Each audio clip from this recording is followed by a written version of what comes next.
2 nights ago, I was awake and I thought I can't really go to sleep, so I started listening to a podcast. And I thought I need to listen to a podcast that's not going to be too stimulating. Okay. So I listened to the Lex Friedman show quite often. He does like these long, kind of 4-hour deep insights into whatever, Napoleonic Wars or something. And he was listening. He was doing a podcast on paleontology, right? Right. So he had this paleontologist on, and I thought, that's definitely going to make me go to sleep, right? So I go to sleep, and I listen to it, go to sleep. I wake up at about 4:30 in the morning, and I think, it's too early. I normally don't wake up about 5:30, so I'll have a bit more of that paleontology in. So I put it back on again. And he's talking about dinosaurs and the history of dinosaurs and all this kind of stuff. And then I start to nod off and go to sleep again. And then I'm having a dream about a dinosaur, right? So I'm literally seeing a dinosaur, and but somehow it's connected to my childhood, and my parents are there, and there's a dinosaur running through the house. That'd be weird. That'd mean I'm older than my parents. Well, in fairness, you were referencing 10cc in the last episode. You've got to be really old to kind of dig that shit, right? What did I reference? 10cc. Oh, yeah. That's old. It's a motorbike, isn't it? Music's not old. I referenced Van Gogh, but I didn't hang out with him in school, and I know Van Gogh. Anyway, go ahead. But Van stop, Van go. Van stop, Van go. Van needs repair. Now he's a traffic warden. I don't know if we should have taken those mushrooms before we started the show today. Sorry. I think it's not a great move. Yeah. Anyway, let's move But on. also, I just keep thinking of Ross and Friends, No, who was hey. a paleontologist, and Yeah. Joey would always go, "You're a gynecologist." He was like, "No, I'm a paleontologist. What happened in the dream? So it's now really kind of wearing off. But as I'm having that dream, and you know the way you're kind of like awake asleep, right? You're drifting in. The dog jumps onto our bed. What dog? They have a dog. We have a dog. We have a golden retriever. yes. Lassie. Lacey. Lassie. You've had the Van dog Gogh, years Van and you just stop. called her Lassie. Lassie. Lacey. You know what? Wow. I actually listened to a podcast last night. I listened to a podcast You laced yesterday those jellies. You about- laced those jellies before you about brought the them in. woman I know who- you Who did. was on Lassie? She died yesterday. So the woman who actually it was the Was Lassie. So did she wear a costume? That's mad. I never knew that. She's very good, isn't she? So the woman who was the girl who owned Lassie. So Lassie died 2 days ago. Of what? Old age. She's got 110. I think she was. We need to get back on track. Let's find something I else. was going to say our lead got caught in the door or something like that. Yeah, the dog turned to me. Okay, this. Sorry. I So wanted to talk about did something. anything happen with the dinosaur? What? No, I just screamed and my wife nearly had a heart attack. Okay. And I tried to explain to her I thought our dog was a dinosaur. Lassie. So she was a bit, And Lassie and Lacey jumped up. both of them All together. Yeah. The ghost of Lassie and the dog Lacey. This is very dark. Ooh, this dark. is so weird. Same parents, different timelines, and united by chaos. Strap on, strap in, for the not-so-Christian brothers.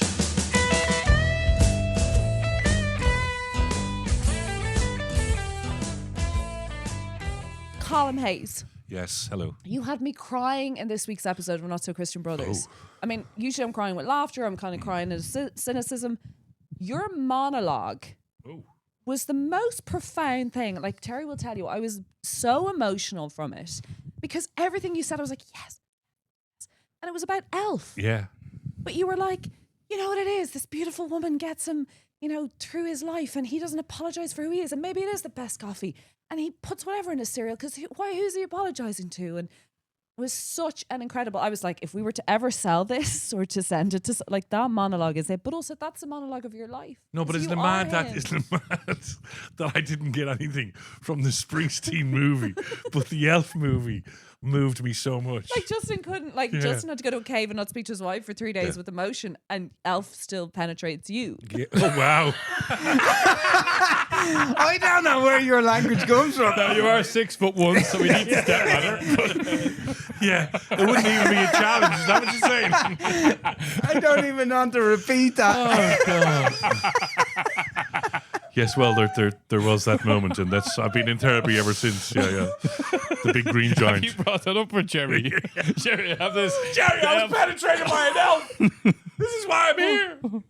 Everything else I told you about, forget it. It was the elf. I meant like reach you. Penetralfation. Oh wow. Yeah, no, but I did. That's it. I mean, isn't it profound? Not profound. It is weird the way some movies just get you. You know. I mean, I still love the movie called A Bridge Too Far, right? Which is about 4 hours long. It's one of the longest war movies ever made. Everybody's in it. Like that was around then. Robert Redford, John Wayne, Steel Magnolias. I went to see it when I was about 7, but my dad took me. When there was a cinema down in Whitehall, and I went to see it. But I'd never gone to the movies before. And he took me to see a most horrible, gruesome movie about World War II, but it was brilliant. But I think I loved it so much because I was with my dad. Oh. And you know, we didn't go out that much. He was always working.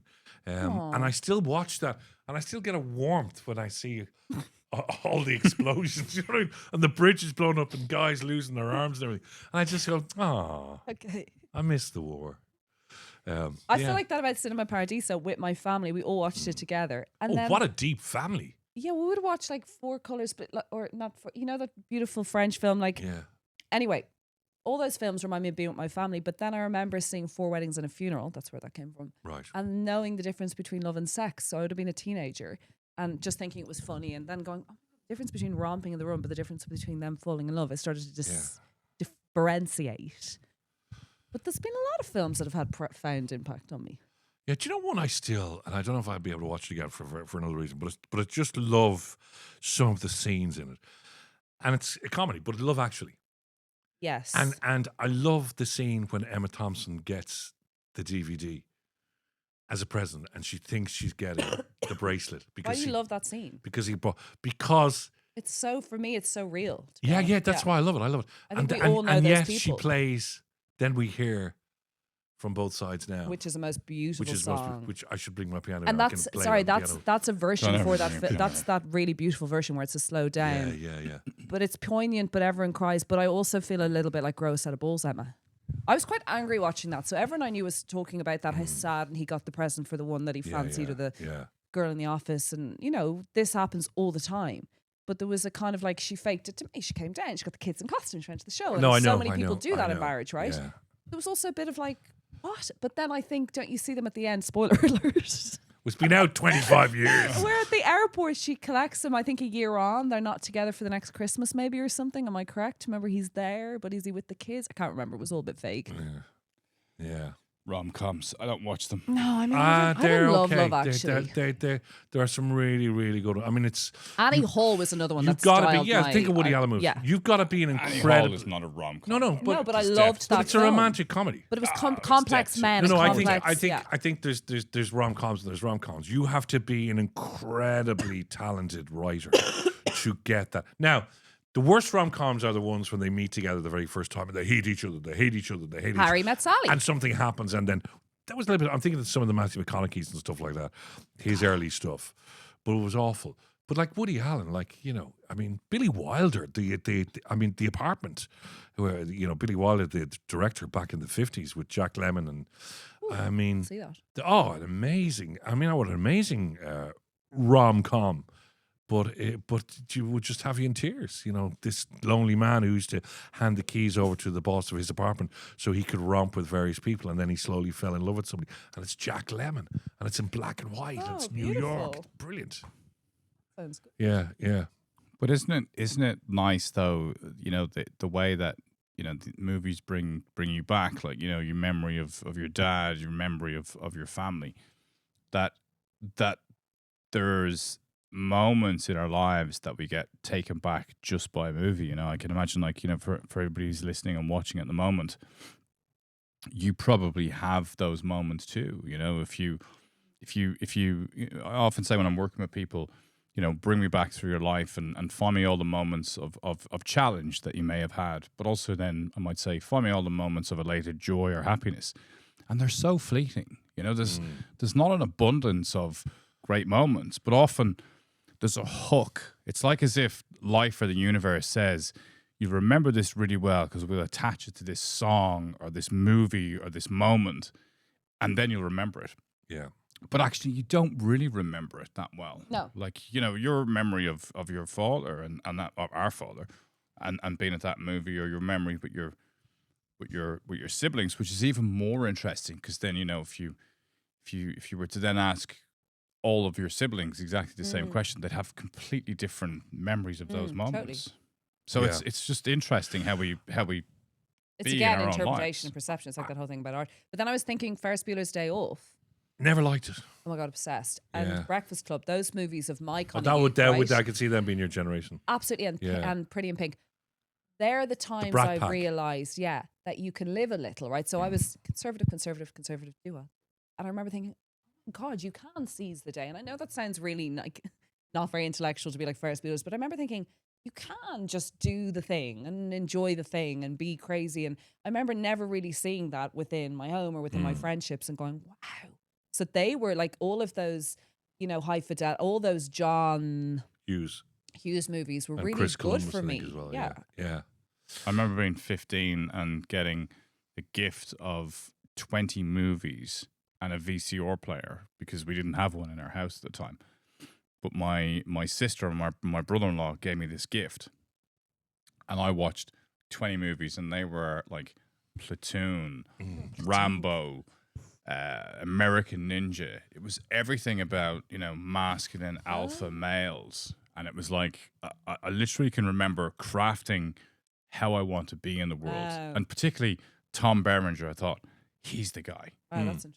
That's the tough man I want to be. And the hilarity is, of course, if you go behind that and you meet Tom Berenger, or you find out who these people are, they're just vulnerable folks struggling in the arts. Tom Berenger played the role of the hard man in The Big Chill. In The Big Chill. He played the actor Yeah. he was so vulnerable as Yeah. a person. Yeah. And he was We're still all in watching The Big Chill He tonight. was still in love. Such a great movie. Such a Oh, great movie. such a He was still in love with the girl he left, and she married the straight guy. And Except Glenn Close's hair. yeah, but I think what's interesting as well, you say it could be that fleeting moment, but isn't it amazing the fleeting moment that lasts? As in, if it's a piece of music, you know, if it's when you heard when you were 12, but even when you're 50, it's still there. You the same feeling comes up, you know, when you get it. So it could be fleeting, but it's lasting. You know, there are pieces. Fried Green Tomatoes at the Whistle Stop Cafe. Great has movie. Such an impact. I can't remember why. Yeah. Remember, she was bullied. She was super fat, and she used to cling film herself. But the music in it, I think. Good and then music in the it. other one was the Julia Roberts film set in the Deep South in America in this hair salon district, and it was all very like, you know, Bible Belt. And she died, again, spoiler alert. Do you remember that film? Was that Aaron Bronkovich? No, was it? No, guys, this is such an important one. Oh wow! Do you want to get Google? I thought know it was it. Aaron Brockovich as well. I thought it was It's not Aaron Brockovich. It's from way back. I think it's the first movie Julia Roberts did. I'm getting it. Oh, everyone's got the phone out now. Terry, have you got the phone out? Terry. Quick. Terry. Sorry, I was asleep. Terry. Hilarious. Julia Roberts film that has a profound, and I'm like, where is the film? Not Pretty Woman. No, I couldn't stand that movie. You know this film, and she's really ill, and it was the first film wow. that Yes. made me go, you can die. sure it wasn't Aaron Bronkovich because of the bad water? No, she didn't die. No, Erin Brockovich was later in her career. Yeah, but This was her first film. This is how badly I have to scroll back through. She Larry didn't die at the Crane. end of Pretty Woman anyway, did she? no. No. Okay, well, I'm going to find this because this has been a moment. DM us. If it was live now, we could get somebody to call the phone.